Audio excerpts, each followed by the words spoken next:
Welcome to this Policy Committee PP 22-4, starting a little earlier than most are used to, but I'll call for apologies. We have apologies for lateness from Councillor Murray Benge, and we have Councillor Gray and Thwaites by way of Zoom.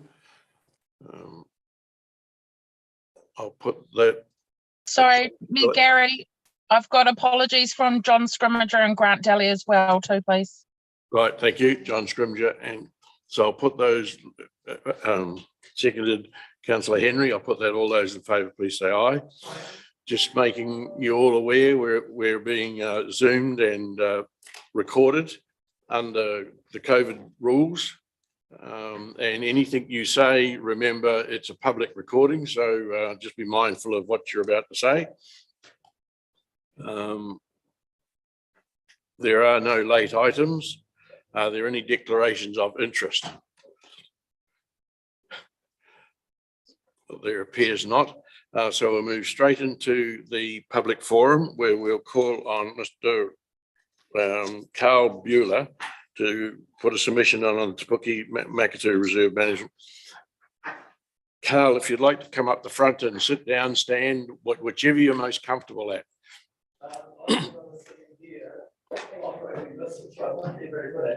But if that's okay. Yeah, absolutely. No, Harawai will help you. Oh, well, thank you for, is this? Now let's go. Yes, you're away. Right. Thank you for allowing me so early in the piece. That means I might be out for coffee with a little luck. But I'm here on behalf of what we loosely term the Pongakawa Wetlands Group. We have a lovely site below the Pongakawa School, which was crying out to be revegetated. It was part sort of swampy land next to the Wharere Canal, merging up onto the hillside just below the school. So the proximity to the school, I think, is pivotal because it's a resource which I think if you can get a young conservationist, you've got somebody for life. And that's why I think it's a perfect site for a reserve. The other wonderful thing about this one is it was started after the war by some returned servicemen, and some of the native trees are now mature, and there've been various stages of planting, and we grassed it in about 2000-ish and got a significant area, a couple of hectares, which when it comes to it with a lot of weeds was a good bite. It's now has canopy closure. We have a lovely pond there as well. But so there we are. The important points are it's a continuum. It's by the school, and it's in an area which is getting a higher and higher population, but with not very many reserves or public areas. And I think this area lends itself very well to serve that. It's all been a combined effort with an enthusiastic bunch of volunteers. The regional council and the district council have been, amazing in this whole thing, and we feel, well, there's a couple of things here. We're aging, and we want to secure it for when we start dropping them off the perch. So things like mowing the areas for access, which is very important for managing this. We'd like to see this secured. It's got significant weed issues. There's Tradescantia, Japanese honeysuckle, convolvulus, willow, cherry, the first three were the majors that we want to carry on, to see carried through when we were not able to do this. And so these are the things we'd like to see vested maybe in a ongoing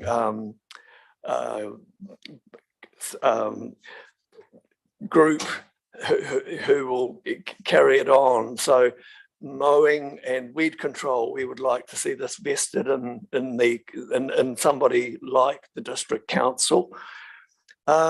And then the other thing is extending the area. I think it's an area where extension would be very appropriate. There's an area just beside ours, which is similar topography, another 2 or 3 hectares, but most of us have probably feel we've done our dash there, and we would like to see, you know, the regional and the district council do the grunt this time, because it'll be an easier area, the extending west up the Wharere stream, and there's lots of potential for improving the Wharere, the planting just adjacent to the stream. So these are all things, plus various other things which are in our submission, but I don't feel it's more minutiae that I don't think. So yeah, we're passionate about it. We'd like to see the council, and with support from the regional council, maybe take on some of the things we do now and consider extending. So yeah. Thank you, Carl. Are there any questions? Councillor Denia? Yeah, thank you. Councillor Well, firstly, congratulations on the work you do in that area. I think that's a great initiative. I just want to clarify, who owns the land at the moment? I think it's council land. Yeah. But they just don't look after it. Council has no role in looking after it, do they? There's a local farmer who leases it, but I farm myself, and I've always been conscious, you know, you work with people, you don't upset. And so firstly, the land I don't think is it's not highly desirable for its current use. It's mostly it's swampy. Then there's a little fan of land. This is the area I'm thinking. This was true of what we've done, but also of the next stage. A fan of quite useful dairy with the right drainage, and then it merges onto another hillside, which again is underutilized in a dairy situation. So the forfeiture of good grazing land is minimal. And I'm sure the current lessee would be quite amenable to this. Yeah. So thank you. If he were to lose the lease. Councillor Henry? Yeah, I totally understand where you are at with the workload that's involved in these projects, and there are similar ones through the district, and one in particular out at Waihi Beach that involves the school, because it's in close proximity to the wetland that's there, and they're actually now growing their own stock to put in there. But my question is about what we're realizing is that you still need a group of adults and community group that will come along and help run the planting days. Would you still have a group? Oh, of people definitely. who would be still keen to do that? We would just perhaps prefer the buck to stop elsewhere, but we would. I'm sure that I can speak for the group that you know, our enthusiasm hasn't run out. It's just the maintenance. A certain amount. Yeah. Right. Yeah. Thank you. And Monique, you have a question. You're on mute, Monique. Hi, Carl. It's been a long time since my vet nursing days, but good to see you're busy in your retirement there. Mine was just more around the question of what sort of wildlife, I suppose, are you seeing in the area once you've been restoring it? And also, are there any school groups involved to be kaitiaki of the area? Sorry, yes, I regret that I forgot to mention the input of the students.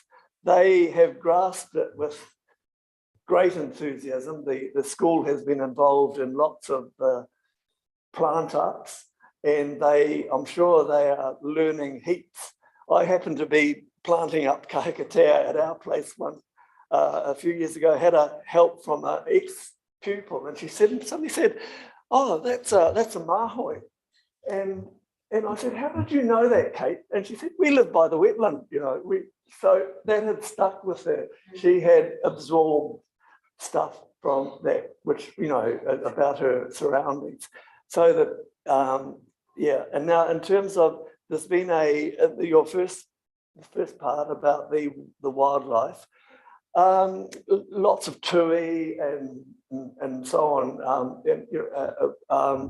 and there was an inventory done of the fauna and flora, and it's comprehensive, but I can't rattle it off. And then, you know, you don't see major changes apart from maybe tui, and on the pond there's bird life. We have a resident shag, and you know, and the idea is to also include more little habitat things for the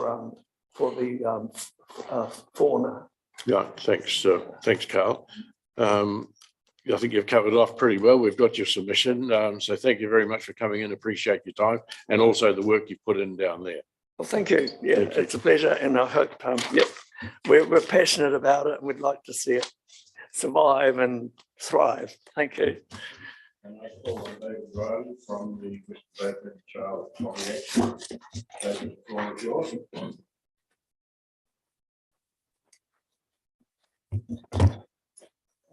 Good morning, and thank you for providing the opportunity to speak. You're stuck with me. Dr. Leslie Lyons McAdam was supposed to be sitting here, but there's a certain virus that's become fashionable. We're talking about rates and rates rebates and rates support. You probably all know how it works, but it's a bit complicated. There's the rebate system financed by the government, available nationally. The council have a number of policies to provide for postponement of rates in various circumstances and remission of penalties, I think is how we'd like to understand it. What we're liking to suggest is that times are incredibly difficult, and even yesterday there was a move in the cash rate which is going to flow through to mortgages. There is unprecedented demand on food banks. People are in extremis in our society right now. There is an opportunity for to give some support. We would like to see the rates policy extended so that there is remission available for people under the age of 65 under extreme circumstances. At the moment, you have a policy where you can wipe off the penalty payments only, but there's quite a list of conditions, and it reads a little bit like a Scottish Presbyterian set of rules from the Victorian times. To be quite honest, you have to have been a good boy for 5 years and various things before you can get it. What we're pushing for is a recognition that keeping people in their homes is the most cost-effective thing in our community at this time. We're talking a relatively small number of people, I would assume. I don't have any figures about how many people approach you. Many people must get the government's supplied rebate. However, the rest is an unknown issue. When somebody goes to postpone the rates, you're effectively taking or adding the cost to the title, and there's a lot of legal expenses. You're effectively creating, you're becoming mortgage holders with rates postponement, which works fine for the over 65s because we're going to fall over sometime and it can be recovered from the estate. For a family who may well have struggled, bought a home, have family, may have many children, postponing rates is not really an option. They will just get deeper and deeper into debt. We're suggesting that the simplest and most cost-effective way of helping people is to simply write it off. We would suggest that the council officers should have authority to do this. They are collecting the information already on people's income, people's support, because you're administering the rates, the national rates rebate scheme. We have in New Zealand very low levels of disadvantage in the over 65s. We actually have very, although I'm in that group myself, it doesn't feel nice, but internationally, the over 65s doing very well in New Zealand. The people with young children are not, and we like to see this as a backstop. So we have identified a number of other councils that have a more flexible policy, and you should have seen a list which includes Whakatane, Gisborne, Otaronga and Marlborough will consider full or partial remission of rates to keep people in their homes. Waitomo District, Hamilton, Kapiti Coast and Wanganui and Central Hawke's Bay will write off varying amounts of the rates. By all means involve the community, by all means involve budget advisory services. Even if the council doesn't have the funds to do it, I think that I, as a citizen, would hate to think that my council would be tipping somebody out of their home, and the cost then to the community to put them into social housing or into a motel or to postpone the rates and get lawyers involved and write it on the title is draconian and wasteful. So what I'm asking for is just a little bit of humanity. Keep it simple. Give the discretion to council officers as much as possible, and we want to support people into staying in their own homes.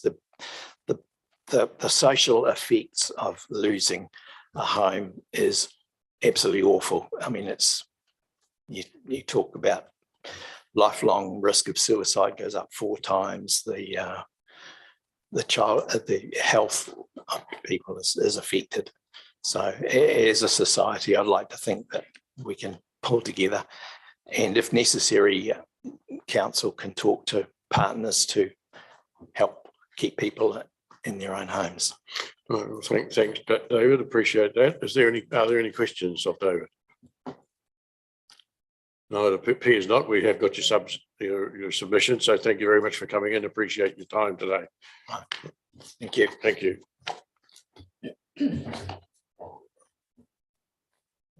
Right, councillors, we now move into the agenda proper, which is the paper on the using the ISSP. So who's going to speak? Got Tracy. We've all read it studiously, so really it's any questions of staff, and Tracy will try and answer them to the best of her ability.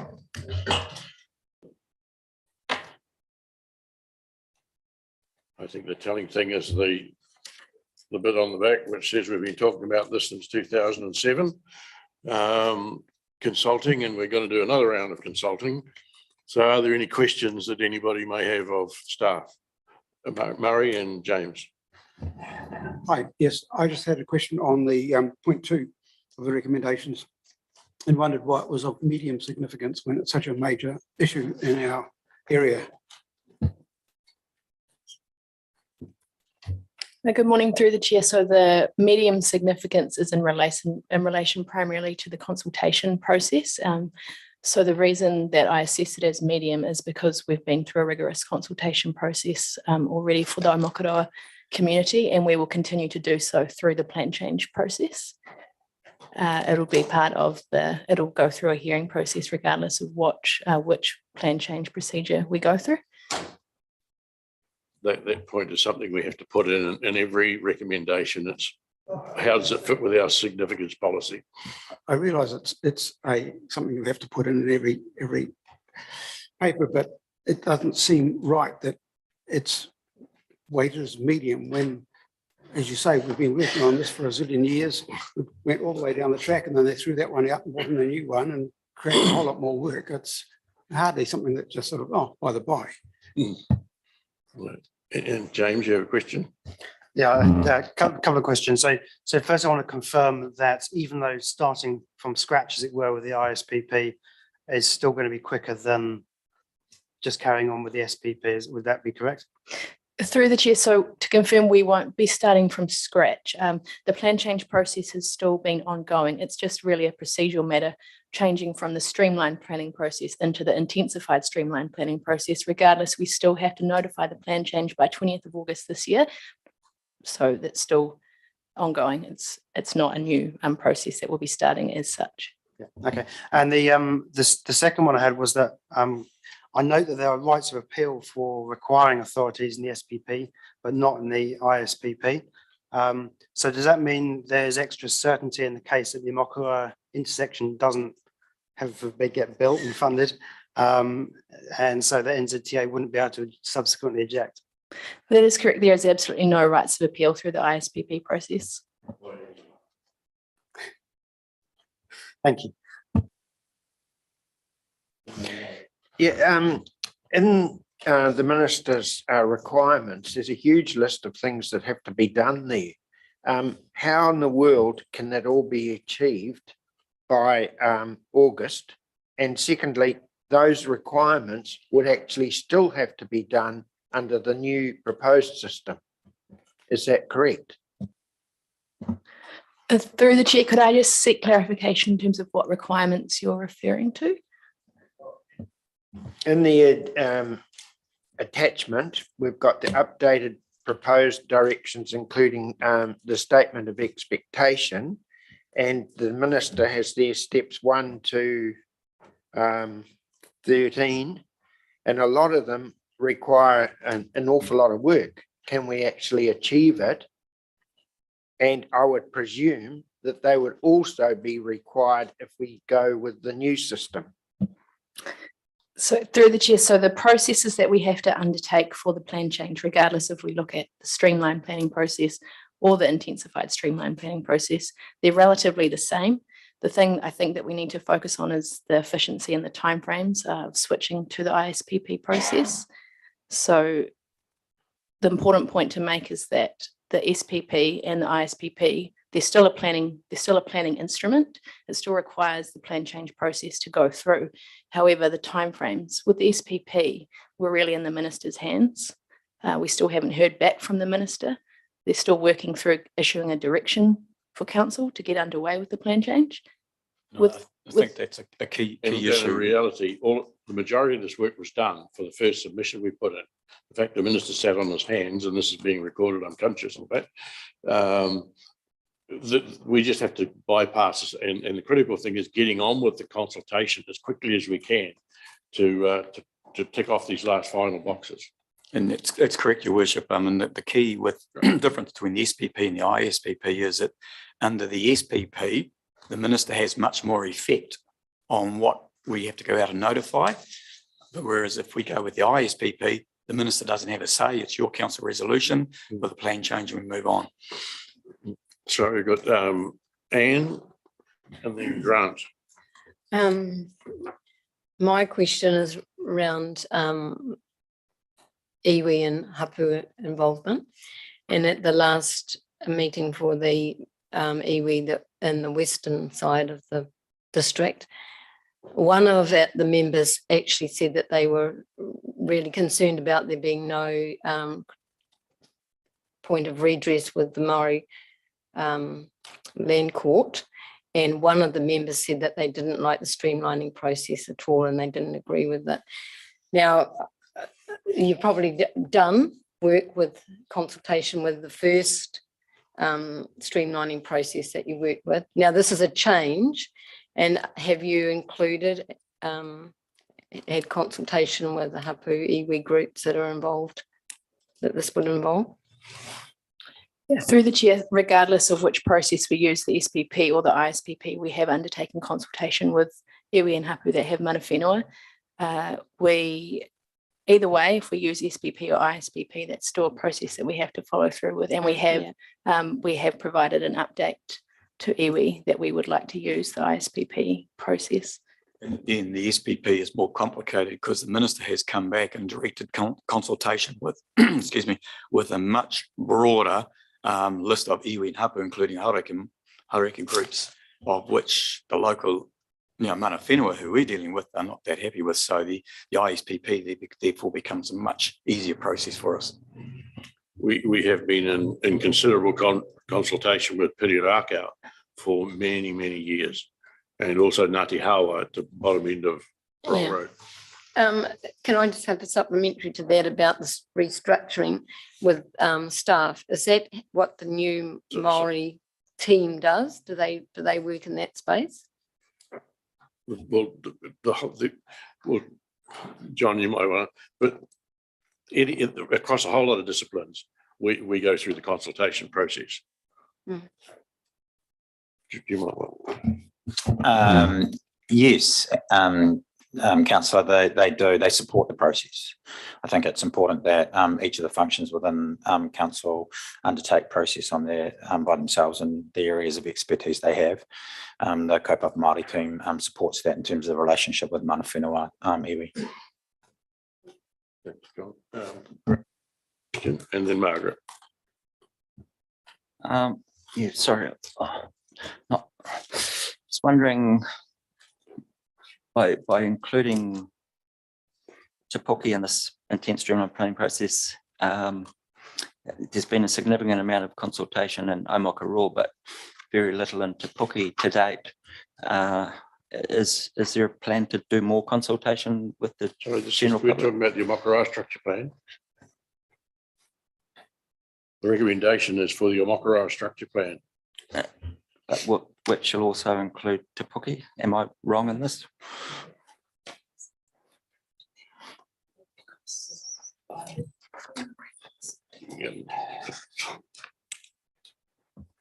If you may want to answer that question.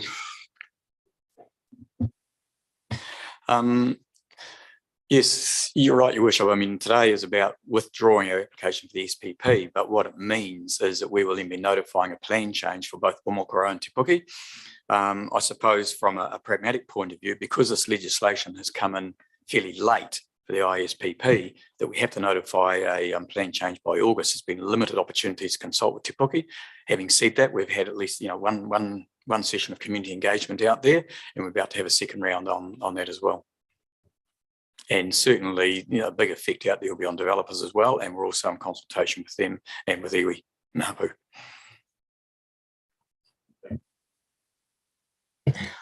Through you, Mr. Chairman. Mr. Martelli, which system gives the community a better say?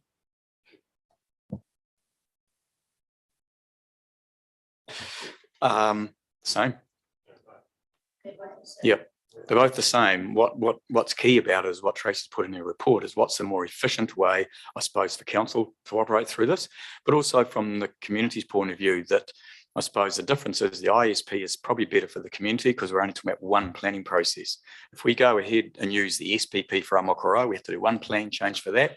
We still have to do another plan change for Te Puke. So you're going to have two processes running in parallel, covering similar things, and that starts to confuse people big time. And, it makes it a much bigger administrative job for us as well. So the other really important stakeholder in this process, of course, is the developers themselves, and a number of developers in this space have already started working through clearing land.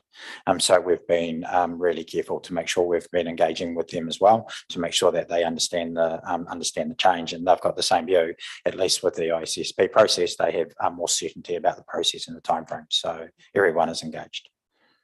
Alan, you've got- Well, not entirely a question, sir. Basically, I read through this and it looked the most sensible thing for us to do. The staff have put this forward, and I would like to move 1, 2, and 3, sir. Move. I'll support the recommendations, Mr. Chairman, but in speaking to it, I just feel as though the more we can involve the community, the better. It's all very well to talk to the developers, it's all very well to talk to iwi. It's the community at large that really needs to have a say, a serious say.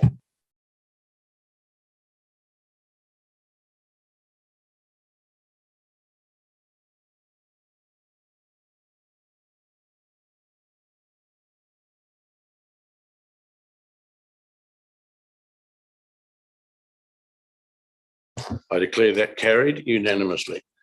Thank you for those on Zoom. If we could take 5 minutes to get ourselves organised from the committee meeting to a workshop. Staff, do you need to got some different people lining up?